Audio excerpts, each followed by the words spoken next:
ఇది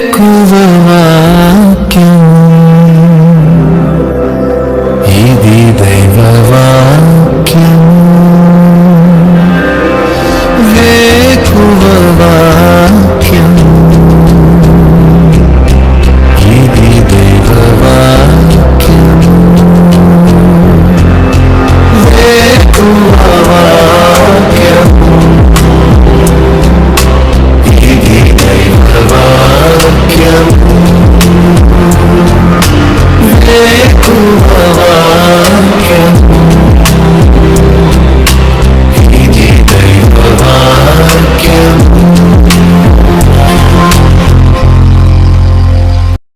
వేకువ వాక్యము వేకపోడు కొరకై పరిశుద్ధ గ్రంథం బైబిల్లో నుండి యోహాను సువార్త 14వ అధ్యాయము 27వ వచనం. నా శాంతినే మీకు అనుగ్రహించుచున్నాను. ఈ ఉదయకాలం దేవుడు మనతో మాట్లాడుతున్న మాట, నా శాంతినే మీకు అనుగ్రహించుచున్నాను. లోకమిచ్చినట్లుగా నేను మీకు అనుగ్రహించటలేదు. ప్రభువు శాంతిని 2 రకాలుగా చేస్తూ వచ్చాడు. లోకమిచ్చే శాంతి, నేనిచ్చే శాంతి అంటున్నాడు.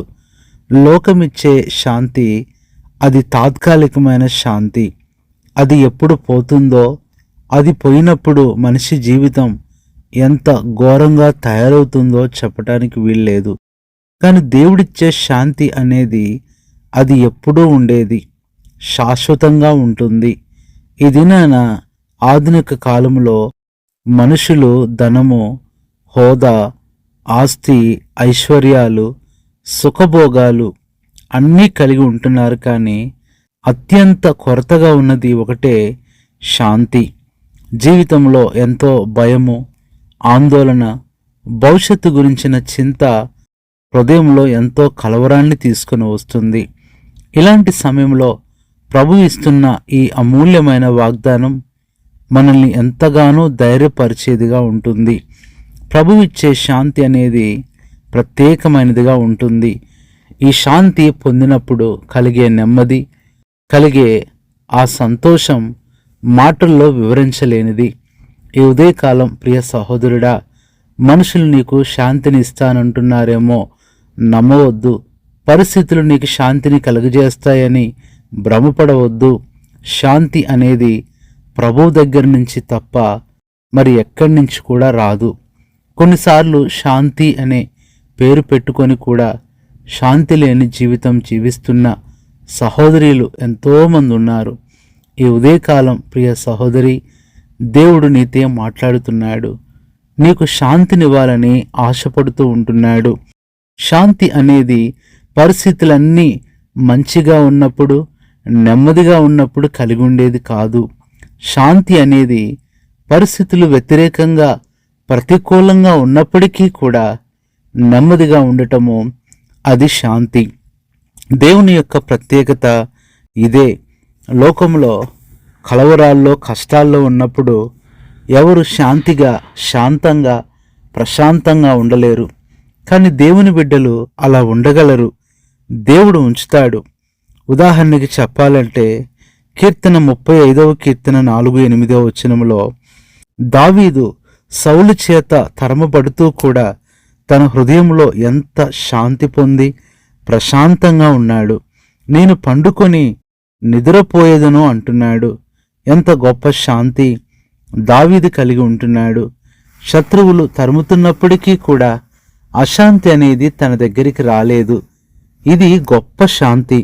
రెండవదిగా చూసినట్లయితే దానియేలు సింహపు బోనులో ఎంత ప్రశాంతంగా ప్రార్థన చేసుకుంటున్నాడో అది శాంతి. ఈ భయంకరమైన సింహాలు ఎప్పుడు ఏదైనా చేయవచ్చు, కానీ ఏమాత్రం భయం లేకుండా దానియేలు గ్రంథం 6వ అధ్యాయం 10వ వచనం 22వ వచనం ఎంత శాంతిగా దానియేలు ఉన్నాడు. ఇది రెండవది. మూడవదిగా చూసినట్లయితే బైబిల్ గ్రంథంలో పౌలు, శీల చెరసాల్లో బంధింపబడినప్పుడు ఏ భయము బెదురు లేకుండా శాంతిగా వారు పాటలు పాడుతూ ప్రభువును స్తుతిస్తూ ప్రార్థన చేస్తూ ఉన్నారని అపోస్తల కార్యముల గ్రంథం 16వ అధ్యాయము 25వ వచనంలో చూడొచ్చు. నీ బంధకాలు, నీ యొక్క చెరలు ఏదీ కూడా నీ శాంతిని దొంగిలించలేవు. అలాంటి స్థితిలోనే దేవుడు నీకు శాంతిని ఇస్తాడు. 4వదిగా చూస్తే 1 సమూయేలు గ్రంథం 1వ అధ్యాయం 17-18 వచనాలలో హన్నా జీవితంలో ఎన్నో నిందలు, ఎన్నో అవమానాలు ఉన్నప్పటికీ కూడా, చాలా భయంకరమైన మనస్తాపం చెందినప్పటికీ దేవుని సన్నిధిలో శాంతిని పొందుతూ వచ్చింది, ప్రశాంతత కలిగి ఉంటూ వచ్చింది. నీ నిందలు, నీ అవమానాలు నీ శాంతిని తీసివేయలేవు. ఇంకా చెప్పాలంటే శత్రువు శోధనలు కలుగచేసే కొద్దీ మనలో శాంతి అనేది పెరుగుతుంది. లోకము అశాంతిని ఎక్కువ చేసే కొలది దైవ శాంతి మనలో ఉంటుంది. 5వ సందర్భం మనం చూసినట్లయితే, పేతురుని చెరసాల్లో వేసినప్పుడు ఎలాంటి చీకు చింత లేకుండా శాంతిగా ప్రశాంతంగా నిద్రపోవటం మనం చూస్తాం. అపోస్తలుల కార్యముల గ్రంథం 12వ అధ్యాయము 6వ వచనం. అటు ఇటు ఎంతోమంది సైనికులు ఉన్నప్పుడు వారి మధ్యలో బంధించబడి ఆ సంఖ్యలతో ఉండి ప్రశాంతంగా నిద్రపోతా ఉన్నాడు. ఎంత గొప్ప శాంతి ప్రభు ఇస్తున్నాడు. ఈరోజున చిన్న చిన్న సమస్యలకే నిద్ర పట్టట్లేదేమో, చిన్న చిన్న విషయాలకు కలవరపడుతున్నావేమో. ప్రియ సహోదరుడా, శాంతి నీలో లేదని కాదు, శాంతి నీలో ఉంది. కానీ లేదని నువ్వు అనుకుంటూ అశాంతినే ఎక్కువగా తెచ్చుకుంటున్నావు. శాంతి దేవుడు నీకు ఇచ్చాడు, కానీ పరిస్థితులను చూసి భయపడి, తొందరపడి ఈ శాంతిని నువ్వు గుర్తించలేకపోతున్నావు. ఈ శాంతిని దేవుడు నీ మనసులో ఉంచుతూ వచ్చాడు. 6వ సందర్భం మనం చూసినట్లయితే, ఎంతో భయంకరమైన పరిస్థితిలో యోసేపు అన్నల చేత అమ్మబడి, చెయ్యని నేరం మోపబడి చెరసాల్లో ఉన్నప్పుడు ఎంత శాంతిగా ప్రశాంతంగా పనిచేసుకుంటూ వచ్చాడో ఆదికాండం 39వ అధ్యాయము 21-23 వరకు మనం చూడొచ్చు.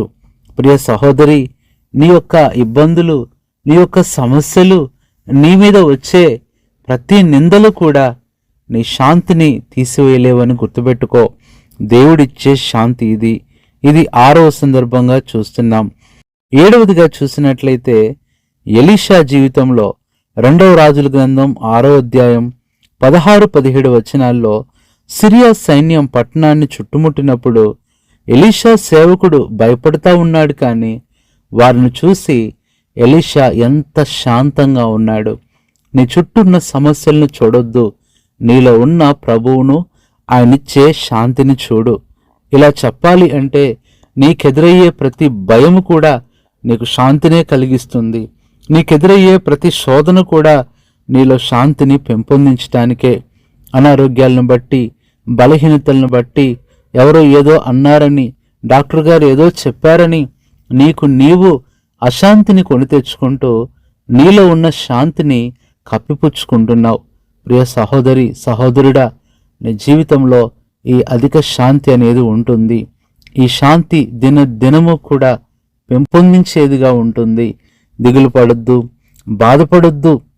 మరలా ప్రభువు చెప్తున్నాడు, నా శాంతినే నీకు ఇస్తానని. నీ అనారోగ్యాన్ని బట్టి, ఇంకా నీ పరిస్థితులను బట్టి, నీ భవిష్యత్తును బట్టి నువ్వు భయపడాల్సిన పని లేదు. దేవుని శాంతి నీకు అనుగ్రహించాడు. అది రోజు రోజుకు కూడా నీ జీవితంలో అనుగ్రహించబడుతూనే ఉంటుంది. నీ కుటుంబం శాంతి నిలయముగా, నీ జీవితము శాంతి ఆలయముగా దేవుడు చేయగలడు. అశాంతి, నీ యొక్క ప్రశాంతతకు ఎదురయ్యే ప్రతి పరిస్థితిని దేవుడు తీసివేసి గొప్ప శాంతితో నింపాలని నీ కొరకు ప్రార్థన చేస్తాం. పరిశుద్ధుడైన తండ్రి, ప్రభువైన యేసుక్రీస్తు నామములో వందనాలు చెల్లిస్తూ ఈ ఉదయకాల సమయం ఈ మాటలు వింటున్న మా ప్రియులకు నీ శాంతిని అనుగ్రహించండి ప్రభువా. పనుల్లో శాంతి లేక, ఉద్యోగాల్లో శాంతి లేక, చేసే చిన్న వ్యాపారాల్లో శాంతి లేక ఇబ్బంది పడుతున్న వారిని జ్ఞాపకం చేసుకోండి. చదువుకుంటూ చదువులో శాంతి లేక ఇబ్బంది పడుతున్న పిల్లలను, విద్యార్థులను జ్ఞాపకం చేసుకోనము.